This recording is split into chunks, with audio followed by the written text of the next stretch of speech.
Vitamin D কেন এত গুরুত্বপূর্ণ?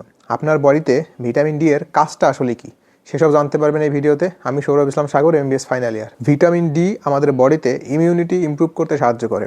আমাদের বডিকে বিভিন্ন ধরনের রোগ জীবাণু আক্রমণ করে আমাদের বডিতে এইটার অ্যাগেনস্টে ফাইট করে এবং টিকে থাকে, এটাই হচ্ছে ইমিউনিটি।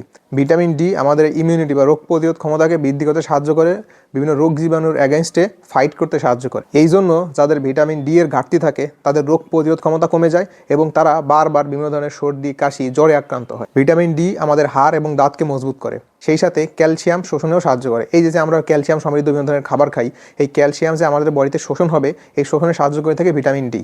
তাছাড়া নারী পুরুষ সবার ক্ষেত্রেই ভিটামিন ডি হরমোন তৈরিতে খুবই গুরুত্বপূর্ণ ভূমিকা পালন করে। পুরুষের মেইন হরমোন টেস্টোস্টেরন তৈরিতে ভিটামিন ডি সরাসরি ভূমিকা পালন করে, সেই সাথে নারীদের দেহেও বিভিন্ন ধরনের হরমোন তৈরিতে ভিটামিন ডি গুরুত্বপূর্ণ ভূমিকা পালন করে থাকে। ভিটামিন ডি সেরোটোনিন তৈরিতে সাহায্য করে, যেই সেরোটোনিন আমাদের স্ট্রেস কমায়, আমাদের ডিপ্রেশন কমায়, আমাদের যে টেনশন, সেই টেনশনকে কমাতে সাহায্য করে। এই জন্যই ভিটামিন ডি আমাদের শরীরের জন্য এত গুরুত্বপূর্ণ।